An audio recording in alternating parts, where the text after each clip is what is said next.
she sold one of the cows and told my dad the cow died and bought me my first drum set. And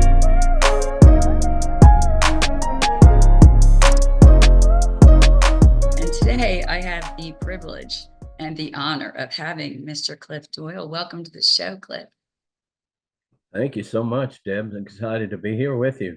We're super excited to have you. I mean, I know we've been talking for a long time back and forth, and you have done some incredible things in music. Tell me how it all got started. Well, I've been very blessed. Wow. Well, I'm going to show my age here, but that's okay because age is just a number. In my world, Clif, we're all 29. That's right. I like that. Well, I'll be 29 a couple times over, but Same. I saw the Beatles on Ed Sullivan when I was 5.5. Oh. And that was a game changer for me. And I remember sitting and looking at the screen thinking, I want to do that. Yes. And really from that point on, my mother was very supportive. She loved music. She had already bought me their first album. There were two albums that were released about the same time, but I got the one that was released on VJ Records. It was called Introducing the Beatles. Wow. And so I had that record by the time they performed on Ed Sullivan. And that was all I thought about after that. And by the time I was about 11, I think, 10 or 11, I think I was 11. And my teacher, middle school teacher, she said, you have to play drums in the spring concert. And I said, I don't know how to play drums. And she said, you pound out rhythms on your desk all the time. You've got this. And she said, you'll just have to get a drum set. And she was just insistent. So I talked to my mother, and my father worked away on construction. And he would not have wanted me to have a drum set. Oh, gosh. But my mother ran our farm, and we had a dairy farm and beef cattle farm. She sold one of the cows and told my dad the cow died and bought me my first drum set. No, that's amazing. That is a great story. See, she believed in you from a very young age. Yes, she did. And so there's a country song in there somewhere. I'm not sure. Totally. Well, you've got a million people that could probably write that for you. You'll be okay. Tell me how you got into the industry. Well, so I started playing at that point and started performing, in churches and everywhere that I could. And then by the time I was 12, I was actually playing in nightclubs, adult nightclubs with adult bands, getting paid real money. Wow. And then At I was 12 years old. and so I was also playing in church. And so I was professional by the time I was 12, 13. And so that was really my goal, was to, be a working musician. And so I put everything I had into it. And over the next decade, I played everywhere that I could and traveled on the road, traveled all over. And you were still very young. Yes. Very young. Yeah. And so by the time, that I was old enough to drive and really get out, further, then I started traveling, traveled all over a good part of the United States, ultimately. And by the time that I guess it was 1984, we were finishing a band up. It's funny how when bands break up, sometimes your best shows that you do are after you've decided you're not going to play together. That's happened to a lot of incredible bands. Think about it. It does. Once it breaks up. Did you go solo or did you join in? Were you with another band? No, at that point, I was the band leader. Okay. I had been a sideman for many years, and then eventually I bought a van, and I owned a PA and owned the lights, and booked the shows, and really Wow. kind of became my own little cottage industry there. Every artist says to me, like in the beginning, that they're a one-man show. And now, all these years later, from when we were younger, it's like handling your own social media and that kind of stuff. It's like a whole different industry. Right. So anyway, the band was breaking up. We were doing our last gig. I had another band ready to go, to replace the players that were leaving. And I remember the singer said, you ought to think about being a booking agent. You're so good at doing that. And I'm like, what in the hell would I want to do that for? First of all, I had never worked for a good agent before. I'd worked for agents that would tell me what I wanted to hear, and Right. then we'd get to the gigs or whatever, and it would not be what they sold. Uh, And and so I learned a lot of valuable lessons. But what I learned is I needed to be in control of my destiny, my career, and so I became the band leader. And after that, the singer told me that night, I remember waking up the next day and thinking, maybe I could do this, maybe I could book and really do it right. And so that singer was friends with a unknown singer at that time in Oklahoma named Toby Koval. wow. And so I went and heard his band, and they hadn't done their first professional gigs. I think I heard them on a stage at Toby's parents, on a like a flatbed truck or something. Um, Right. and so I Mr. mean, Bizarre. they were amazing, and they sounded a lot like Alabama. And Uh, so I started booking them, and of course, the rest is history. Toby Koval adopted his middle name, which was Toby Keith, very and cute. and God rest his soul. Soul is Toby, right. Toby was one of my first acts that I started booking, Tell me what it and was like when you found out that he had passed. oh, it was hard. It was really devastating to think that a guy that's you know several years younger than me was always just the picture of health, very muscular. He always worked out. He always looked good. He always, seemed to be in really good health, always, upbeat and determined. I mean, I always knew that guy would make it big. Yeah. Matter of fact, I still have a cassette tape that he gave me of some original songs in the Wow. very beginning of our relationship, and those songs are great and could be recorded today. Wow. He just always had that thing, when you see the thing.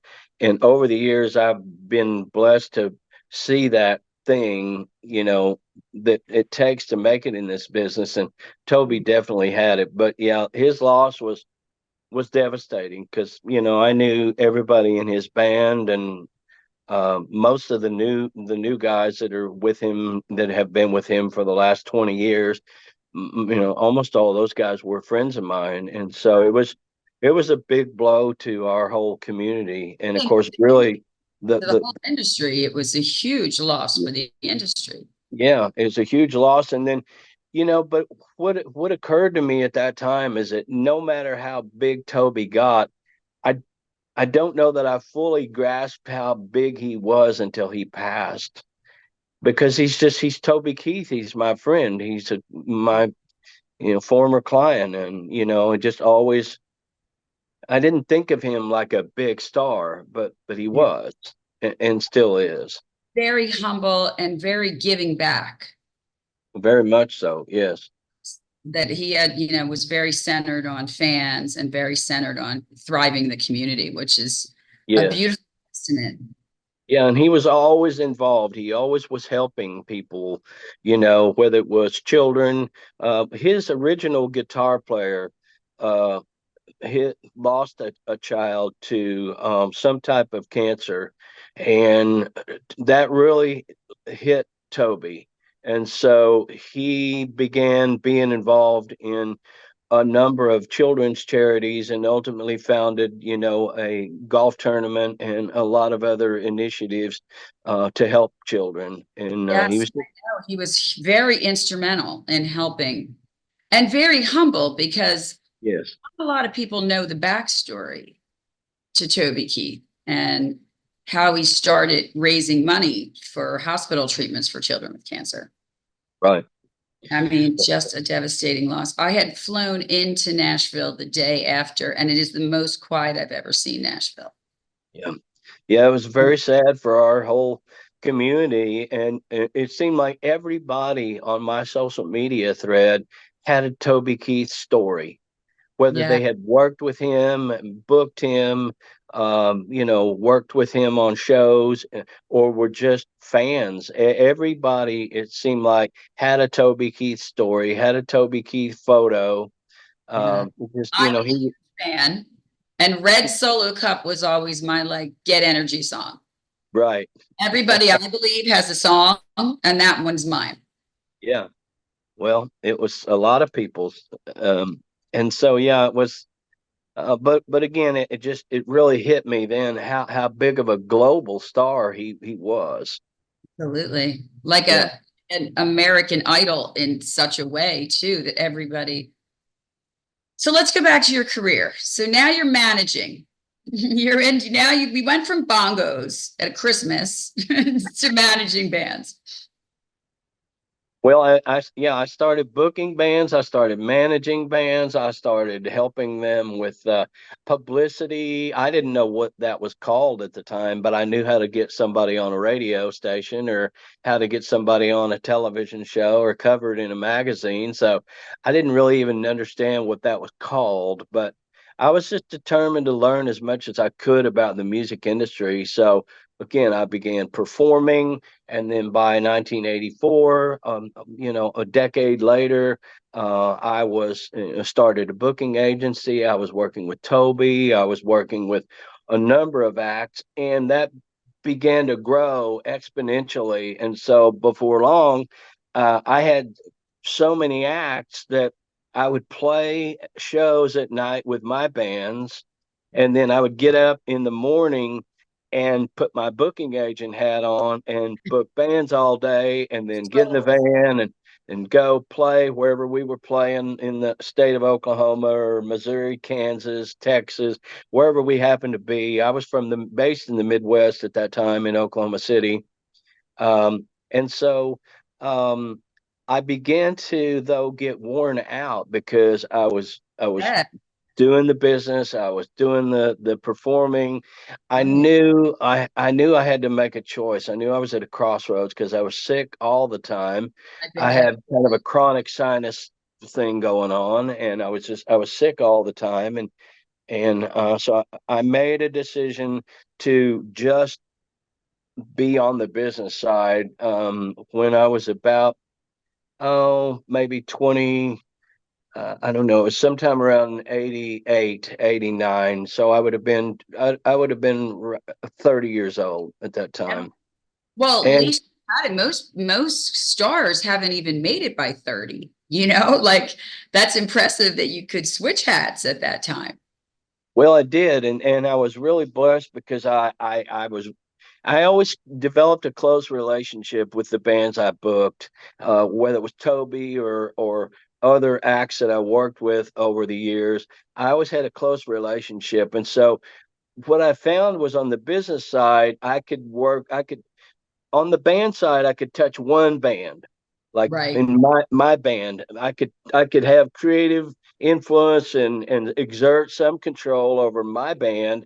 But when I started working with multiple bands, then it was like, wow, I got so much satisfaction out of That's it's not it's not just one thing that I'm doing. It's all these various acts and trying to figure out where they fit the best. And I mean, at that time, I was booking country, I was booking rhythm and blues acts, I was booking blues acts, I was booking gospel, I was booking a little bit of everything. beautiful though.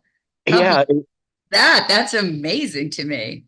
Yeah, it really was. But it allowed me just this whole universe of talent. And by the late 80s, I had gone through a divorce and had formed a business partnership with a very dear friend of mine at the time, Kathy Bartell. She was the entertainment director at Doc Severinson's in Oklahoma City.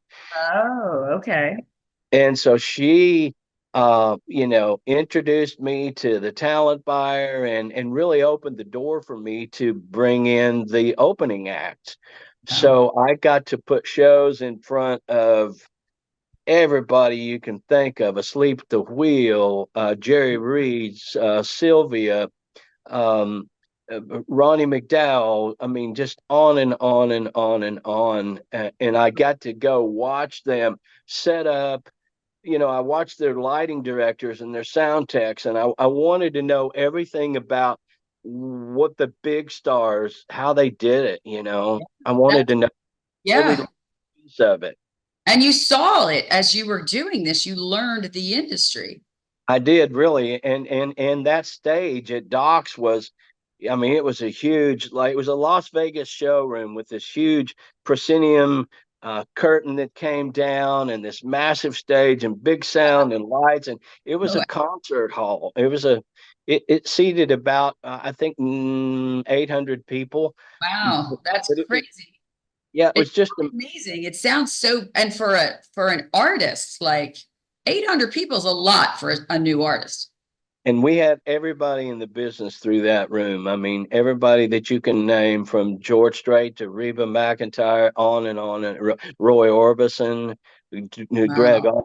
I mean, just the list goes on and on. And so that was really my first brush with big time show business. Wow. How exciting. It all started from a bongo. Yeah, it all starts from a bongo. And then Kathy and I ultimately became involved on a personal level. And ultimately, um, she became my business partner. And just, we were crushing it. And we were started booking acts. By this time, in the late 80s, early 90s, we were booking acts from coast to coast and across Canada. Wow. And so then, I had a very fairly large roster of acts at that time, including the beginnings of what would eventually become the group Ricochet. Wow. That's And and so when I came to Nash, well, actually, let me back up. So about 1988, I got a call from Doug Grau with Warner Brothers Records.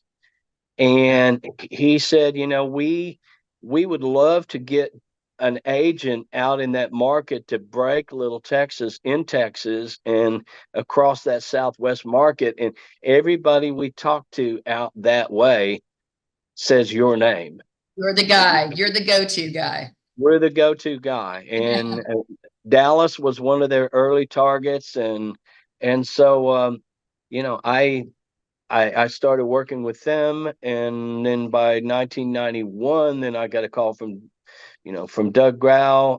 Well, I got another call from Doug, and he said, "I hear you're moving to Nashville." And I said, "Well, I have a project ready to shop. Yeah, I am." Um, and he said, "Well, I want to meet with you as soon as you get here." And I said, "Okay, well, that sounds great. What is your schedule like?" And he said, "What about Thursday at 2?" Oh, And geez. And I said, Thursday at 2 sounds great. And so I hung up the phone, and my, then we weren't married. We were just working together. My business partner, Kathy, she looked at me. She said, what did you say? We're going to Nashville. I Now, what said, day of the I, week is that? I think this is crucial. What day of the week did you commit to for Thursday? it was Monday afternoon, or maybe Tuesday morning. We Right. had 2 days to get ready to To move. Nashville. Wow, that's And crazy. so I said, yes, I'm going to Nashville. I want you to come with me. And So, after giving it some thought, she agreed and She had to nearly give back. like 1 second of thought, Cliff, because there was no time. It was time to like, you got to, it's go time. Make your decision. Let's go. It's go time. And so after, we 2 days later, we were here in town, and that was don't ever do that. We rented a home over the phone, and it was just everything that could go wrong in that first week or two did go wrong. Bet. But the one thing that didn't go wrong was when I got here, the purpose of the meeting was to tell me that they had chosen a date for the single release, and I had already heard the song. We had been down to Dallas to hear them perform, and I knew the song they were going to release.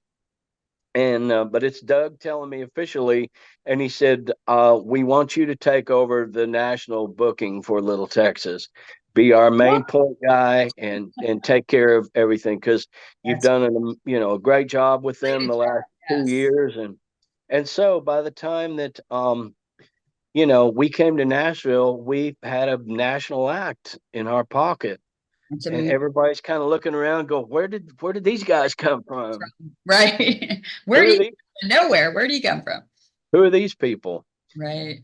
But I had, I'd been to Nashville a couple times, and I liked it here. I knew I would eventually end up in a music center, Los Angeles or California or Nashville, but Nashville just felt more like home at that time. Oh, I think Nashville, because I'm from Dallas and I spend a lot of time here. I think Texas and Tennessee are very similar states, very like Hmm.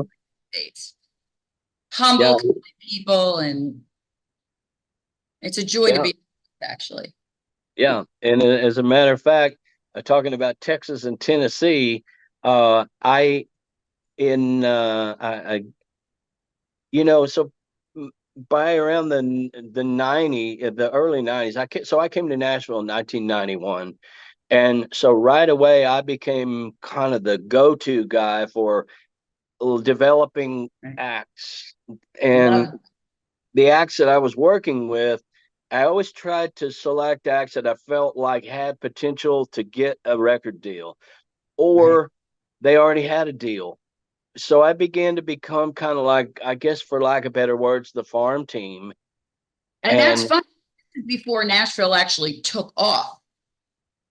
yeah, well, it was starting to really explode. The class of '89, Clint Black, um, you know, all Randy Travis, all those acts had happened. And so country was becoming pretty hip. But Yeah. by 1981, it hadn't fully like exploded yet, but it would over the next few years. And so again, I started attracting more and more artists. And when you were talking about Texas and Tennessee in around 1992 or three, I think it was 93, I got a call from Dean Sams. And Dean Sams said, "Hey, um, we have a band called Texas C." And I said, "Well, that's a cool name. How do you get that?" And he said, "Well, we've got members from Texas and we got members from Tennessee, so we just combined that." I love that. So cool. And so that group ended up becoming Lone Star. Wow. Wow. See, And so so many people don't know the history behind these artists and the management and the booking agents and all the actual really hard work it takes to get on a stage. it really does. Yeah. And so by that point in time, I had, venues all across America in almost every major market.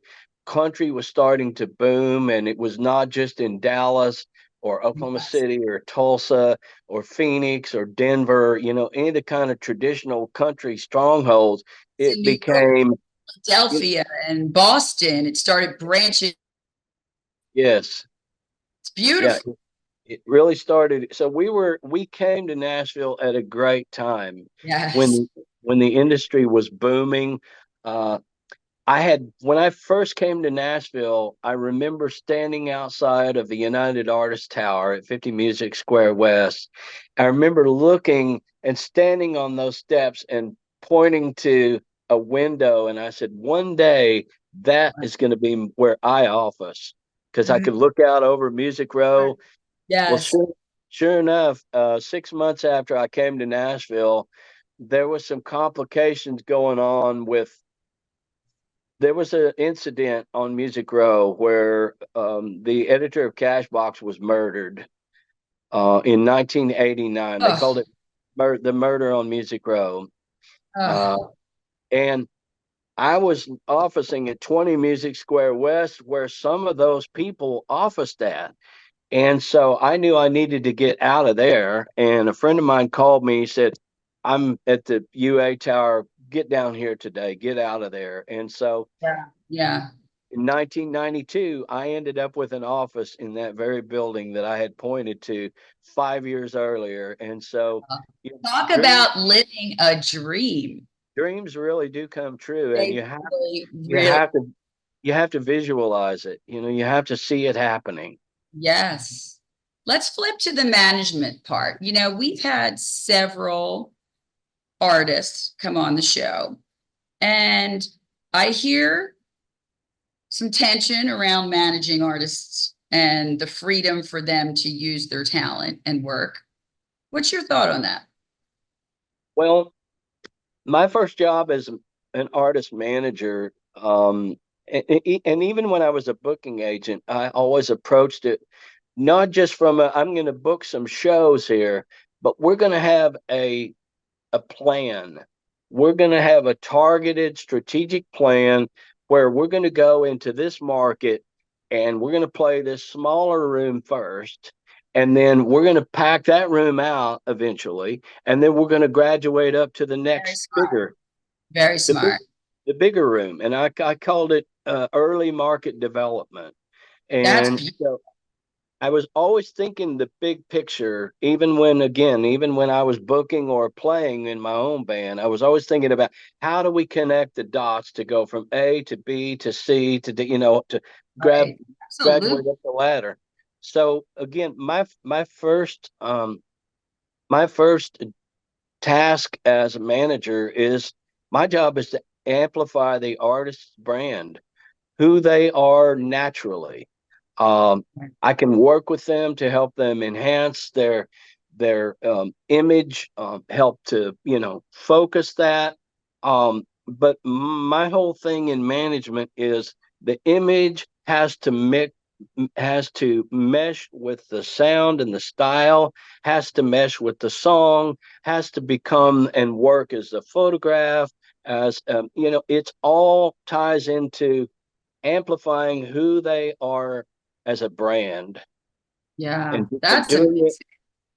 and working with closely with them to help amplify their brand and achieve their goals and reach their dreams. Right. I mean, we've worked with some of your clients, all fantastic, all committed, all no plan B.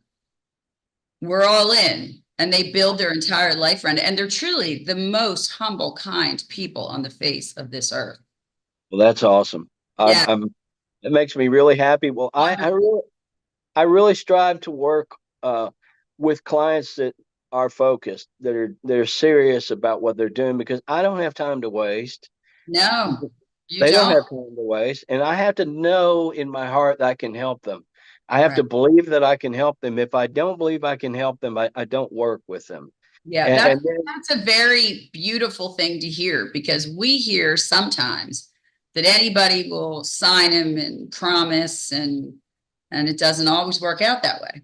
I'm not that guy. That's great. I can tell, Cliff. I get it. What do you look for? How do you know talent? There's just something.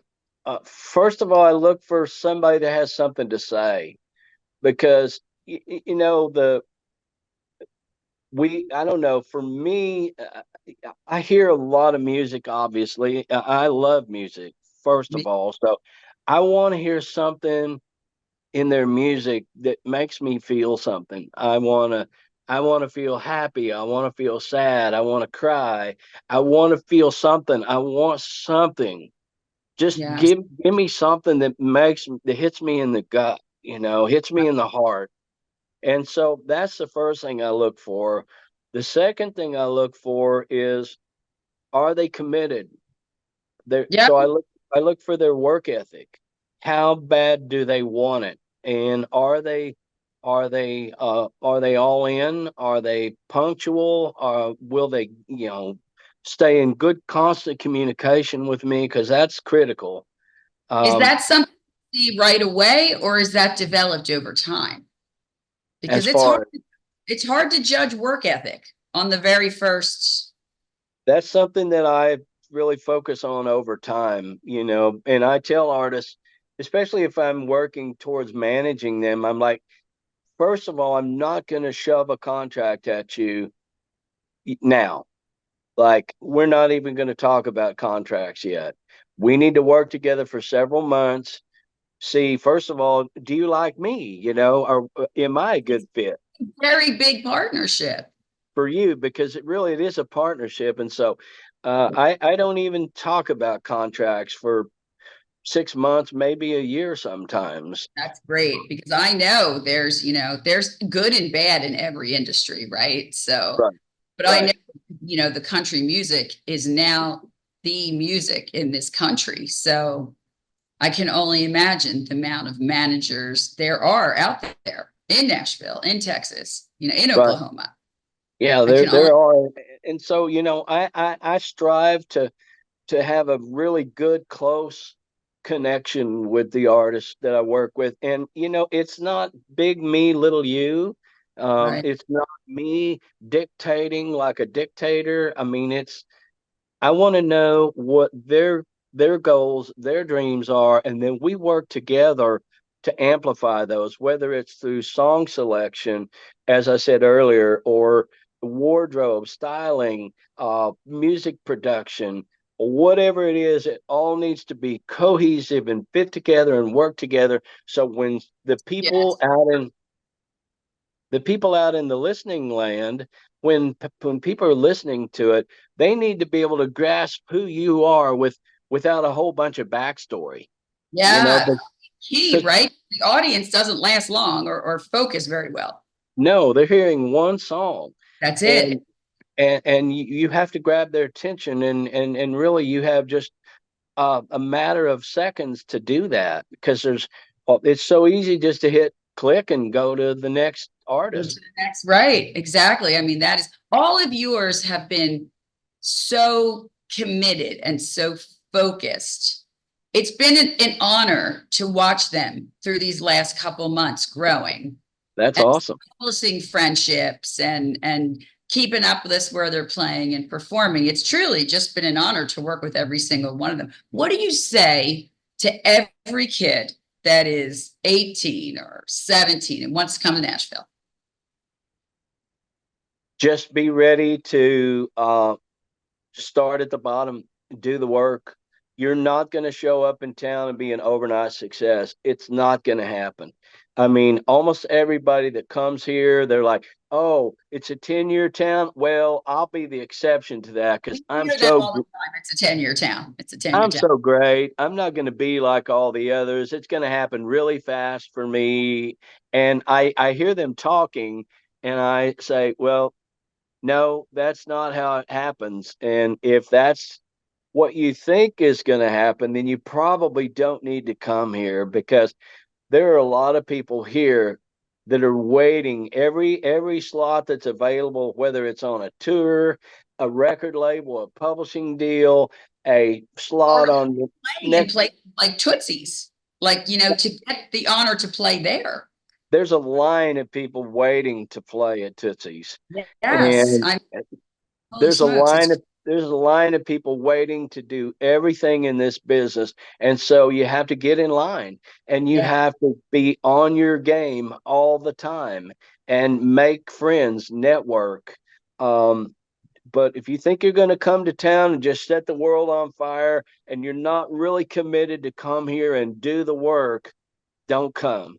If you right. don't have to do this, don't do it.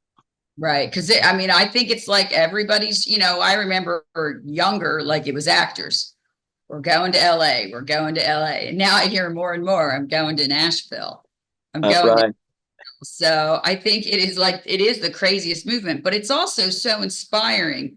Everyone we've spoken to, yours and others, are up at 5 and in bed at 2, and they're networking, they're social meeting, they're working on their music, they're engaging with their fans. It's a it's a long day.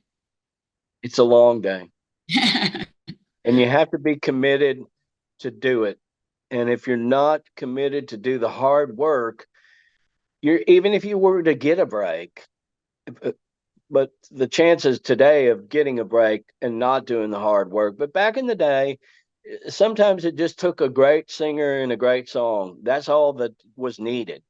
Right. And so sometimes people would get a break and get a breakthrough, get a record deal, but then we're scared to do the work or Right. would not do the work or had this prima donna attitude. Well, I don't have to do the work. My manager will do the work for me. It doesn't work that way. Do you think that's different in country music than in, let's say, hip hop music? As far as what, ma'am? As far like, do you think the attitude of country music artists is a little different from, the hip hop or, those kind of things? Because they all seem just so humble and so committed, and so grateful for a chance just to be interviewed. Yeah, I think that I don't know, as far as like going from genre to genre, as far as commitment level, I don't know. I mean, I've been blessed to work with very committed artists in the rock world, in the pop world. I think in the country world, it's more ingrained in the artist, the work that is required. And Yeah, so and I think again, there's the people that I work with they're not newbies. They've been doing this for a while and they may not live here in Nashville yet. Some of the acts I work with that you've interviewed don't live here yet. They yes, haven't. yeah. We've had several that haven't made. They can't make the jump yet. It's just they Right. just do it. And my thing is, you know, you can operate outside of Nashville for only so long. That's right. Toby Toby Keith and George Strait are a couple of the only examples I can think of country acts that have made it without being physically in this town. And Yeah, it's because of the that. networking and the connections. And again, I think that you said mentioned in the country world, everybody is really humble and really appreciative and grateful. And again, I think that that's well, I don't think it's necessary. I think it is a mindset in the country world. Yes. And if they work with me, they know what I expect of them. And so I'm looking for acts that are going to take it seriously and deliver, Yeah. stand and deliver. Everyone we've spoken to has had the attitude of helping the next one in line. And And see, that's there's awesome. yeah, and there's no jealousy if one does better. They're just feeding off of each other. It's such a beautiful in what is a crazy, this is a big business. It's a very big business, but when you get down to it, it's a big business, but it's a small community. It's a small community. Yes. And the What's the and the, quickest you ever saw anybody grow? I'm sorry. What's the quickest you've ever seen anybody grow? Wow. Hmm. Wow. Oh, that's a hard question. Um. Wow. Um. I don't know that I can think of anybody that I've worked with that's made it to the upper rungs of this industry. I don't know that it's happened quickly for any of them. Wow. Yeah, it's a whole path. I mean, I'll give you an example. There's a young artist out there right now named Kylie Morgan Yeah. who's making waves. She's Yes. signed to Universal. I worked with Kylie my current wife, my late wife, business partner, passed away 20 years ago, and that was devastating. I digress from my story for a second here. Yeah, I'm But sure. but I ended up marrying her best friend, who was from Oklahoma City, where I came from when we came here. And she Beautiful story, Cliff. I love that story. and she owns a house in Oklahoma City. Well, so we needed to do some remodeling on it, and so we were traveling back and forth between Nashville and here. This is around 2008, 2009, right in that era. And I think it was in late 2009. The friend of mine, I was in Oklahoma City, and a friend of mine in the business out there that I've known for 20 years called me and he said, "There's a young girl that I want you to come see." And I said, "Wait a minute, young girl? How young is this girl?" And he said, "Well, she's 13 going on 14." And I said, "I'm not interested at all." And Well, he said, "Why?" And I said, "Well, you told me that they're looking for a manager. And first of all, most young artists that I've worked with have a momager or a dadager that is right. not willing to let go of the reins, and they get in the way. And I can't, I'm not interested." And he said, "Will you please come listen to her?" He said, I promise you there's something here." I went and heard her. And as soon as she was done, I looked at my friend Joe Burris and I said, "Joe, I'd love to work with her. Wow. Uh, if her parents, I've talked to them tonight, they seem very supportive."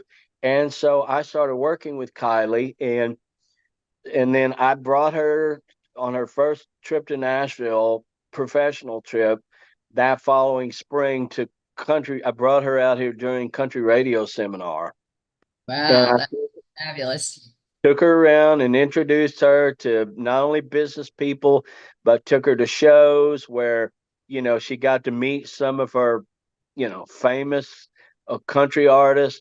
And I introduced her to her first record producer, her first publisher.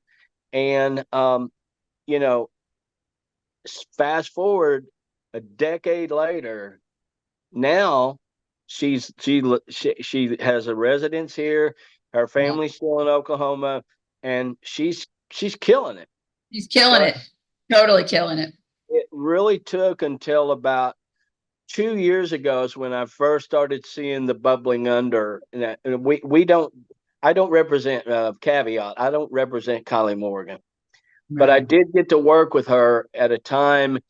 I knew when she was 14 that she would make it if she stayed with it and continued to be as on fire with it and as determined as she is.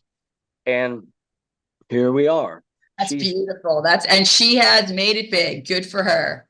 she has made it big, and I knew then that she would. Let's go And back to the parents managing. okay. I hear a lot of this, that because we have to go through good people like you to get these fantastic artists.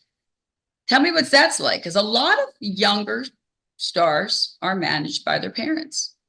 Well, I think I have worked with some parents that are really good at it, and I've worked with some that are really bad at it. And I think the whole thing is it's hard for a parent to separate themselves personally from the business side, and the business side becomes colored by the personal side. And so it doesn't always work. And Yeah. sometimes it works extremely well. The pop star Dua Lipa, who's just now coming on to people's country radar screen because of her performance with Chris Stapleton at the CMA Awards a few weeks ago. Or I'm sorry, the ACM Awards. Yes. They Um, in my backyard in Frisco, Texas. That's where I'm from. oh, cool. We Well, were I there have, for 3 days and we were shooting some people, and it was just so it's literally my building. It's like a half a block away. It was wow, really just a that's great experience. well, I have a sister-in-law that lives just a few blocks from that area. Oh, So no way. Me too. I live. it's interesting. But I was saying, so Dua Lipa, who came on everybody's radar screen recently, I've been following her for several years, and I'm a fan. Uh, Yes. but she is currently managed by her father, and they're crushing it. I mean, Yeah, that's they're killing it. amazing. I would So think that in that industry, like if a pipe broke, you'd call a plumber. Like if you're gonna go big and perform, you need a manager. you do. Yes, It reaches a point where you become too busy to handle all of the day-to-day details of a career, and you do need someone to help you not only manage the flow of information and opportunities that's coming your way, they're also able to connect you to other people in the industry to help you build a team, yeah, to find a booking agent, to find a publicist, right, to find a distribution deal or a publishing deal or a record deal. A manager should be able to have enough relationships to help leverage you. But I always tell artists, you can have a total nobody in the music business if they have a good business sense and they have your best interest at heart and they know how to have good communications and good people skills. You can make it with that person as easily, maybe easier than you can make it with a big time established manager. A lot of artists want to hold out for a big time manager, and I always ask them, what is in it for the manager? Like, right. you're not making much money right now. These big managers, they're managing acts that are out touring all the time. They're making piles of money. They're not going to be Yes, interested in you. And I've known yeah, artists that have sometimes signed on with bigger management companies and then just got no attention, got shelved and put to the side because the manager's kind of waiting for things to take off. And you so got to. you don't have to have the biggest manager in the business to be successful. You just have to have someone that's smart, that knows how to cut good deals, knows how to pair you with people that are going to be complementary to your style and your presentation, and most importantly, that has your best interest at heart. And Yeah. that does not have to be the biggest manager in the business. How many people do you manage at one time? Well, I try not to manage too many people at one time because, well, there's only so many hours in the day. Truth. Uh, I have managed as high as 4 or 5 people at once. Um, I don't like to try to handle more than that, and Yeah. probably a sweeter spot would be 2 or 3. Right. Because it takes these connections or tell the viewers who want to break into this industry how important connections are in this industry. It's everything. It's Yeah. everything. If you network and you make connections, you never know who that person can connect you to. It becomes a domino effect. Yeah. The You, key to the many is through the one.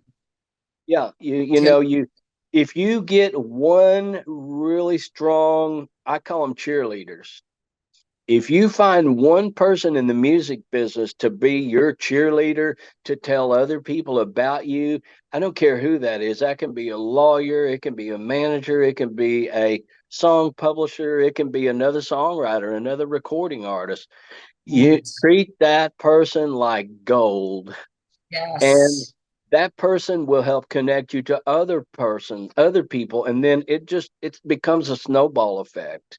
You know It's what I love about country music artists? You know, they become part of our story too, right? So we Yeah. promote them and they're so humble and they're so kind. And they also, we connect them together. If you're here in Nashville, we connect them. Hey, you need to meet so and so and this, and we connect them together because truly they are just the hardest working, most humble human beings I've ever had to deal with. They're incredible.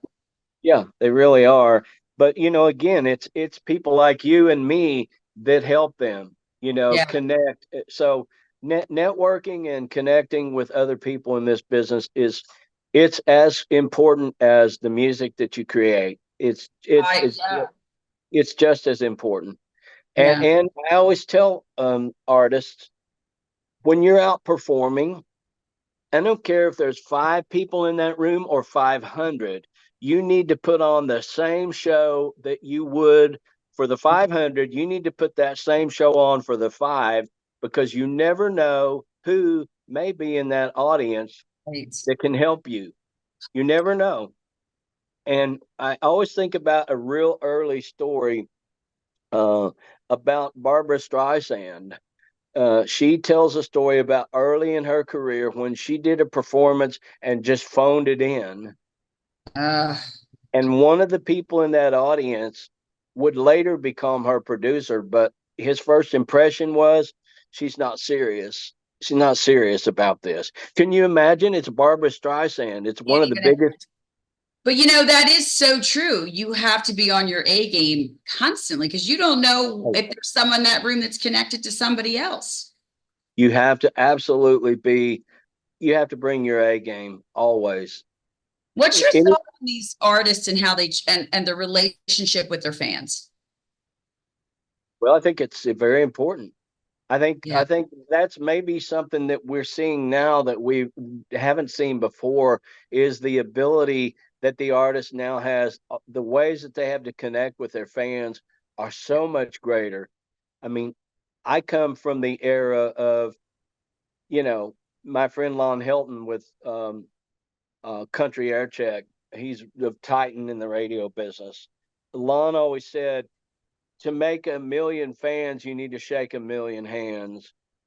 And Yeah, now, it's so true.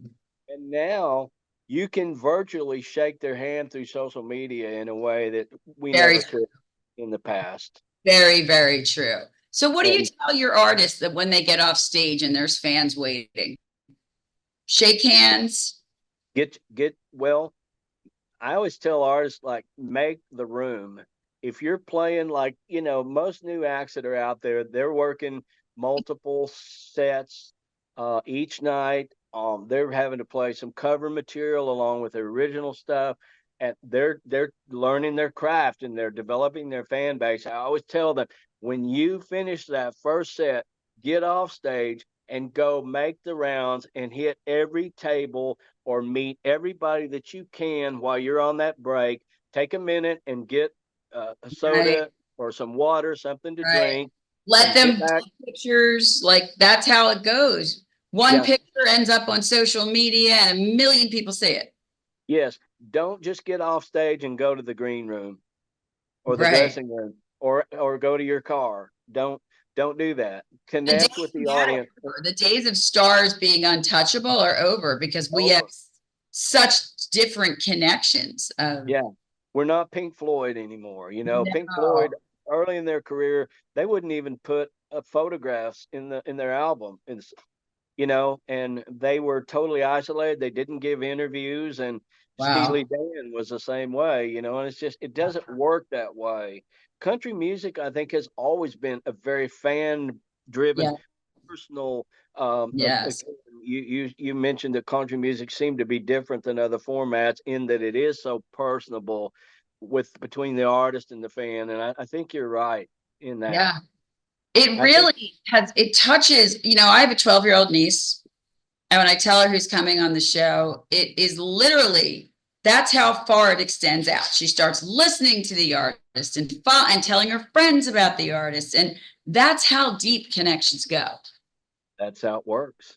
And Yeah. it's been really nice just to have all these, everyone has given a little shout out to my niece. And, as an artist to know that there is a 12-year-old hanging on to every word that you're singing. That's crazy.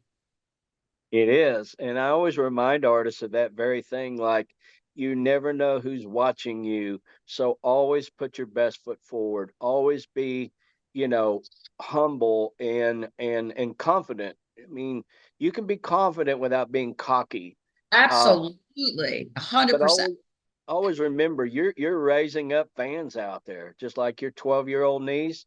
she's going to grow up to be a rabid fan of a lot of people. A lot of great artists just from this run. And, you know, Clif, for you, thank you so much. And to your artists, thank them. They have been just incredibly humble and kind. And they're like, it's an honor to be on your show. I'm like, oh my, it was such an honor. Watch them, even over the few months, just come so far. It's thrilling for us just to watch them keep.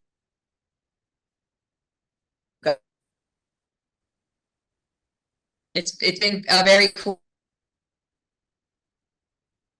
Well, two questions. If somebody wants to get in touch with you, how do they do it?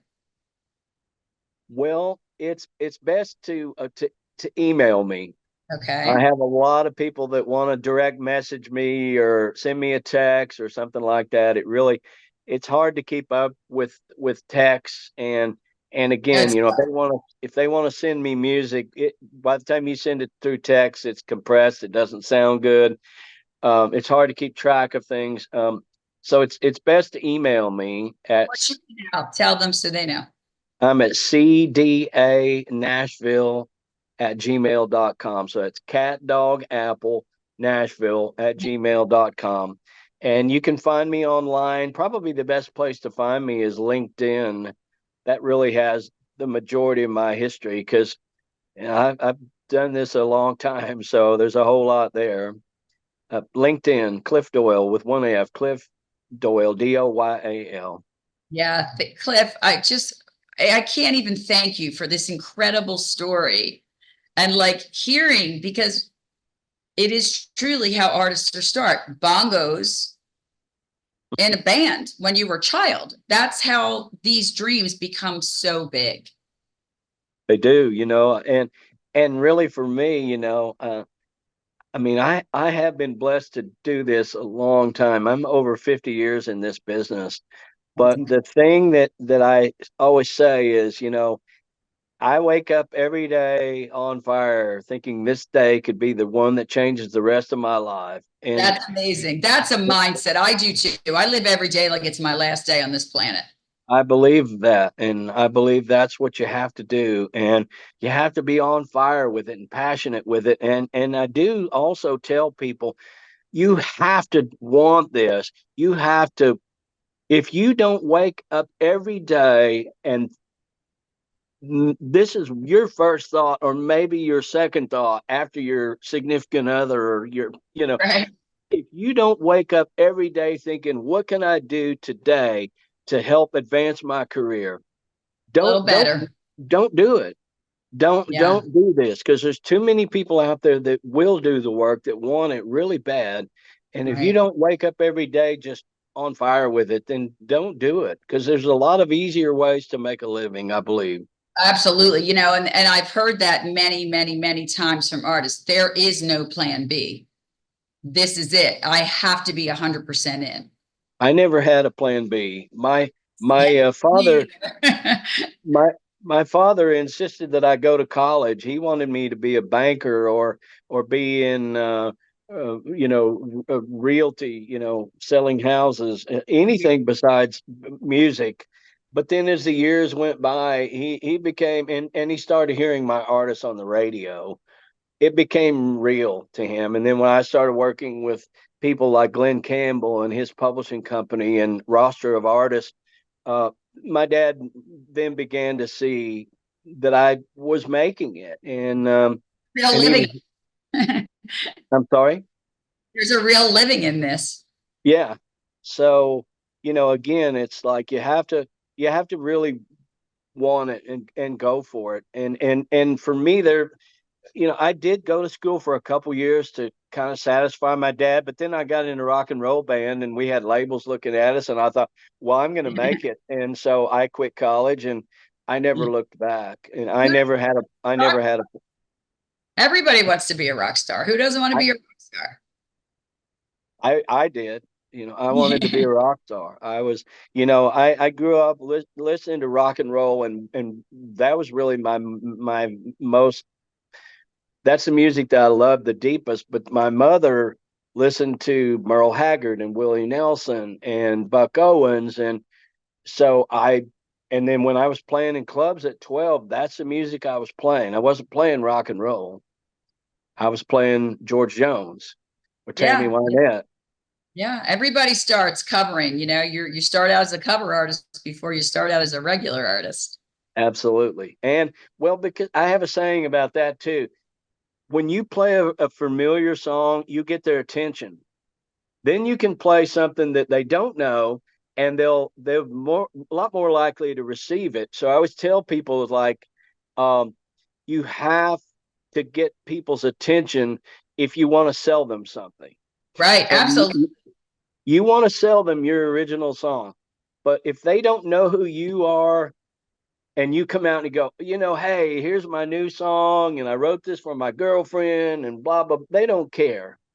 They They don't. You're, they don't they don't care because they yeah. don't know who you are. But if you come out and you play George Strait's latest single, and Right. then without making a big to do out of it, immediately follow it up with one of your songs, and they may go, wow, who's this song by? Who's this new artist? And so you've got their attention at that point, and then you can educate them. To Yeah. get I to educate, agree. I've walked into many bars in many places, and when you have your attention when you do the cover song, because the whole world knows it. yeah. And I mean, if you have to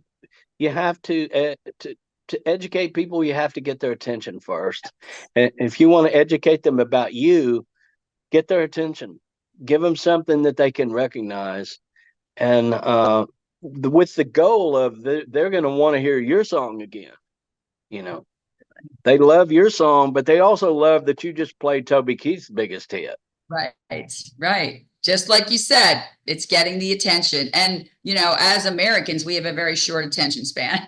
Like we have Very to, something's got to stick right away because, we've right. got fractions of everything going on. Clif, I can't even thank you enough. This has been such an honor and such an amazing interview.